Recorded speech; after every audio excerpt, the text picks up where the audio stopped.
Joined by an old friend, Ralph Reed is the chairman and CEO of Century Strategies. He's been working as an advisor to presidents for as long as I've been behind this microphone. He's an old friend, but he has a new book, For God and Country, The Christian Case for Trump. For God and Country, The Christian Case for Trump makes it very easy to defend this president against a whole bunch of idiotic charges. But for God and country doesn't make a difference until you go and get for God and country. And you may have noticed, Ralph, I'm following the Frank Luntz rule of saying for God and country 7 times so people remember to buy for God and country. You have one on you that you have to make. Welcome back. Good to talk to you, friend. Thanks so much, Hugh. A big fan, regular listener of the show. Great to be with you. I got to say, Appendix 1. When I'm done with God and Country, I'm just going to tear out Appendix 1 because it's my show every day between now and November. Would you explain to people Yeah, what you did for everybody? yeah, isn't that great? I had a lot of people help me with that, including my tremendous team at Faith and Freedom Coalition. What we did, Hugh, was we put together a roughly 30-page appendix of all of the incredible accomplishments and achievements of President Trump in just the first 3 years of his first term. And, it's not just on the issues that are dear to many Christians of life and religious freedom and originalists and constitutionalists on the courts and Israel, but it's really all the issues, including jobs and the economy and the budget and so forth. And it's updated regularly, by the way, on the Faith and Freedom website. So the reason why it was important for me to put that in there, Hugh, is because in 2016, when Trump promised us he would do these things, Christians were told that we were gullible for believing him. And we've now been vindicated for, on faith, let's be honest, we weren't sure he'd deliver. He'd never held an elective office. He didn't have a record as an elected official.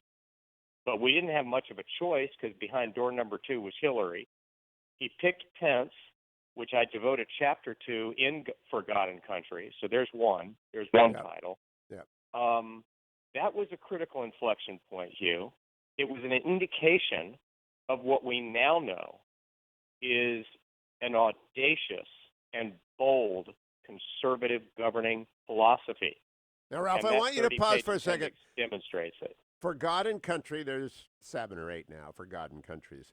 But I come to this conclusion carefully, having campaigned for Gerald Ford in college, having worked for Ronald Reagan, running the Nixon Foundation, interviewing and loving George W. Bush as a man. I come to this Sure. conclusion very slowly, but no one has achieved more of the conservative agenda in our lifetimes than Donald Trump. Agree or disagree? I totally agree. And the reason why I wrote the book, Hugh, was For not God so and much Country. For God and Country, the Christian case for Trump. And it is a Christian case. The reason why I wrote the book, Hugh, was not so much to defend Trump, although I do plenty of that, and proudly so. He's a good friend. I'm a strong and proud supporter of his. I did it primarily as a defense of Christians, evangelical, Orthodox, and Roman Catholic believers who have been smeared, who have been pilloried, who have been demeaned. They've been called hypocrites and frauds. They've been accused of selling out the gospel for 30 pieces of silver. Some of this, by the way, Hugh, by their own co-religionists. And I felt it was time for somebody to defend them and make the point that when they face the moral and political dilemma of choosing between 2 imperfect candidates in 2016, they not only made the right political choice, they made the right moral choice. Because Donald Trump, does he occasionally say or tweet something that I wish he wouldn't? Sure he does. But when it comes to the moral issues, the biblical issues of life, of religious freedom, of support for Israel, he has advanced the common good. And Hillary Clinton, and I would argue now Joe Biden, stand for advancing grave moral evils. It was a tough call, but it was the right call, and it's why they're going to vote for him in even bigger numbers in November. Let me explain, Ralph, what I think has happened, and I am very aware of those critiques which you just articulated, because many of them are directed at me from friends who are of the same faith.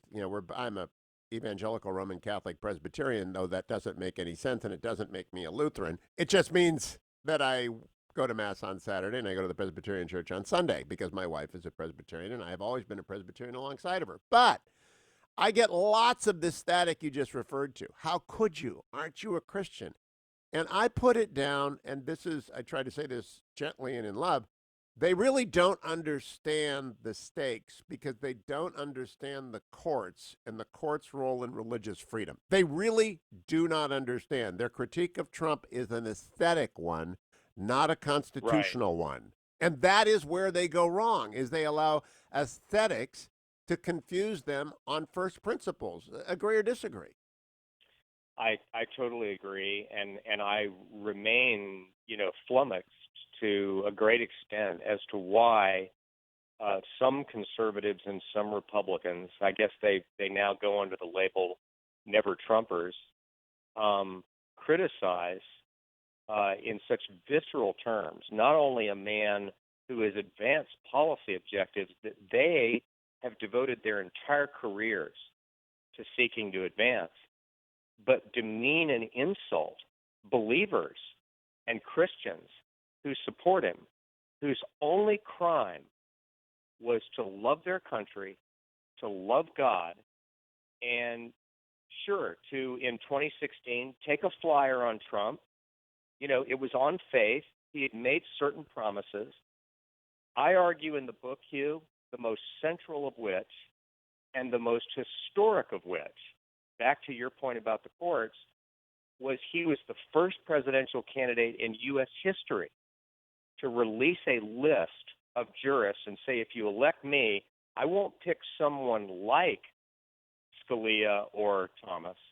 I'm going to pick one of these 21. No one had ever done that before.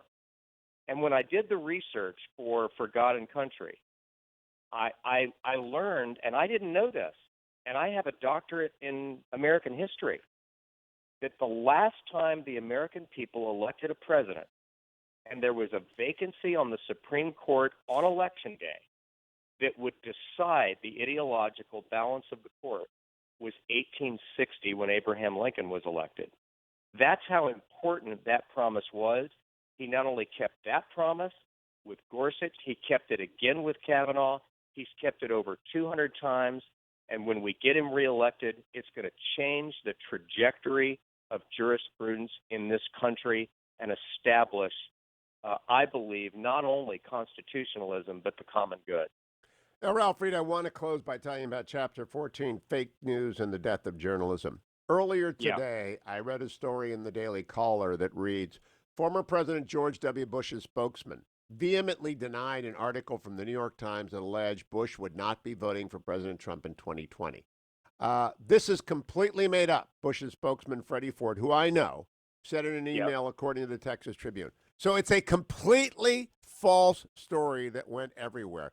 We can't trust the news, and Christians can trust for God and country to accumulate, explain, and talk about, but they cannot trust the news. I had a long piece about this in the Washington Post this weekend. It's collapsed. The New York Times is just the most obvious example of the collapse, but it is everywhere. They just can't trust the news. No, and I think one of the things that Trump gets very little credit for, he's actually a very brilliant and gifted, distinctive politician. Is he, you and I both go back to the Reagan era. That's when I really came up. And I was always taught, don't get in a fight with somebody who buys ink by the barrel. And Mike Deaver was a good friend of mine, and so we kind of managed a media that was hostile. What Trump did was he leaned into it, and he said, guys, they're not wearing striped jerseys. They're not the referees. They're not the umpires. They're on the other team. They're wearing the other team's jersey, and they're not only on the other team, they're lying. It's fake. And the chapter in the book, the thing that is important about it is not just that we can't believe them anymore and that we don't, Hugh. They're held in the lowest esteem of any major institution in American society, far below the military, the police, even at this time, the church, you name it. But what's really disturbing to me as a citizen is what a crisis this is for American democracy. When the media, which should be ensuring transparency and holding those in power to account, becomes simply an extension of one of the two major political parties and literally acts as their communications arm, that is not only unfair and not only politically over the line, it strikes at the very heart of our democracy, and it makes it harder for us to function as a polity. It's a crisis of the Constitution, and it is laid out in For God and Country, the Christian Case for Trump by Ralph Reed. Ralph, good to reconnect with you. Congratulations on the new book. I'm holding it up so people watching online can see. For God and Country, available at Amazon. Get the appendix, but read the whole book. Just keep the appendix closed for the next 6 months. Thank you, Ralph.